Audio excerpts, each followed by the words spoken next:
হুম, বিসমিল্লাহির রহমানির রহিম। দেখো এবার 33 নম্বর যে অঙ্কটি সেটা যদি একটু খেয়াল করে দেখি, সেটা হচ্ছে কি, আমি গত যে অঙ্কটি দেখলাম সেটা ছিল হচ্ছে দুইটি ক্রমিক স্বাভাবিক জোড় সংখ্যা।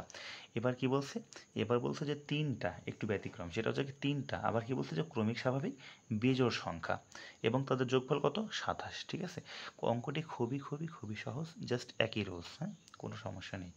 তো তোমাদের একটা কথা বলি যে ক্রমিক সংখ্যাটা কি, তোমাদের গত যে অঙ্কটি সেখানে আমি বলেছিলাম যে 1 2 3 4, ঠিক আছে, এভাবে কি এক বৃদ্ধি পেয়ে পেয়ে যে সংখ্যাগুলো হয় এর মাঝে কোনো সংখ্যা আসলে ফাঁকা রাখা যাবে না, সেটা হচ্ছে মেনলি ক্রমিক স্বাভাবিক সংখ্যা।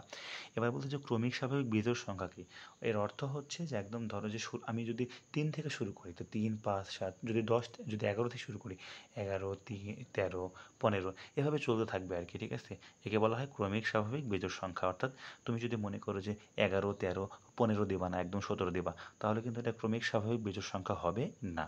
তো বলতেছে যে তিনটি ক্রমিক স্বাভাবিক বিজোড় সংখ্যা, এর অর্থ হচ্ছে যে তিনটা একদম পর পর বিজোড় সংখ্যা। ঠিক আছে, হতে পারে সেটা 7 9 11, অথবা কি হতে পারে 13 15 17, অথবা কি হতে পারে 3 5 7। এমন হলো তিনটা ক্রমিক স্বাভাবিক বিজোড় সংখ্যা।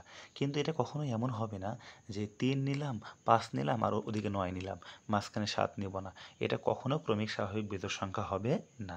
তাহলে একদম আমাদের একদম ক্লিয়ার হয়ে গেল যে ক্রমিক স্বাভাবিক বিজোড় সংখ্যা বলতে কি বোঝায়, একদম পর পর তিনটি বিজোড় সংখ্যা, এইরকম তিনটা বিজোড় সংখ্যার যোগফল কত হবে, 27 হবে। হ্যাঁ, যদি 27 হয় তাহলে এই তিনটি সংখ্যা আমাদের নির্ণয় করতে হবে, কোনো সমস্যা নেই।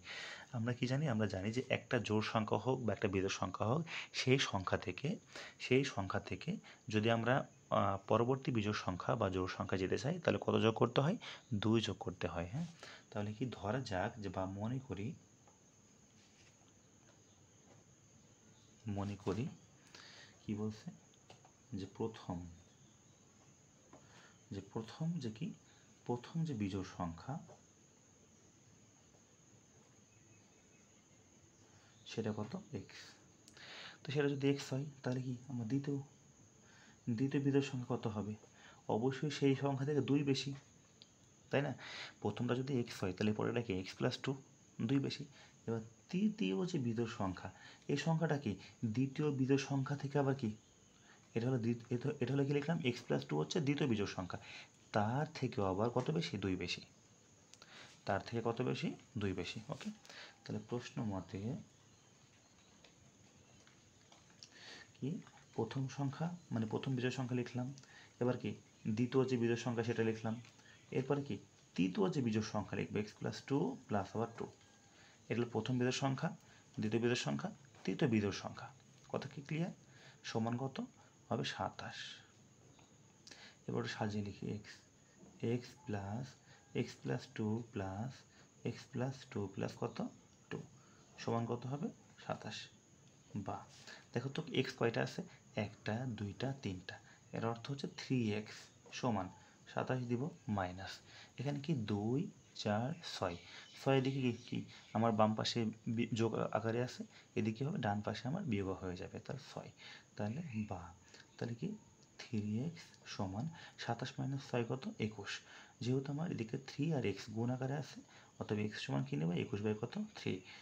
এখানে বাদ দিতে হবে, অতএব কি এক্স সমান কত হবে আমার, 3 একে 3, 3 7 21, তাহলে এক্স সমান 7। এক্স সমান যে 7, এই এক্স কার ভ্যালু রাখছিলাম, প্রথম বিজোড় সংখ্যা রাখছিলাম এক্স, তাহলে কি অতএব যে প্রথম বিজোড় সংখ্যা কত হবে, এক্স সমান কত, 7। তাহলে কি দ্বিতীয় কি হবে, দ্বিতীয় যে বিজোড় সংখ্যা সেটা কি আমার এক্স প্লাস 2, তাই না, অর্থাৎ 7 প্লাস 2 সমান কত, 9। এবার যদি বলি তৃতীয় বিজোড় সংখ্যা কত, তৃতীয় বিজোড় সংখ্যা হচ্ছে দ্বিতীয় বিজোড় সংখ্যার চেয়ে আমার কি 2 বেশি না, অর্থাৎ দ্বিতীয় বিজোড় সংখ্যা ছিল এক্স প্লাস 2, তার থেকে হচ্ছে আমার 2 বেশি। তার মানে হলো এক্সের ভ্যালু হচ্ছে 7, 7 প্লাস 2 কত, যোগ 2, অর্থাৎ 7 আর 2 কত, 7 আর 2 হচ্ছে 9 যোগ 2 সমান হচ্ছে 11। দেখো তাই কিন্তু হলো, একটা হলো 7, একটা হচ্ছে 9, একটা কি আমার 11। এই তিনটা কি একদম ক্রমিক না, এর মাঝে কি কোনো সংখ্যা বাদ গেছে, না বাদ যায়নি। একেই মেনলি বলা হয় যে ক্রমিক স্বাভাবিক বেজোড় সংখ্যা এবং তাদের যোগফল 27। তুমি মিলাই দেখো 7 আর 9 কত 16, 16 এবং 11 হচ্ছে 27। আশা করি সবাই বুঝতে পেরেছো। সবাইকে অসংখ্য ধন্যবাদ।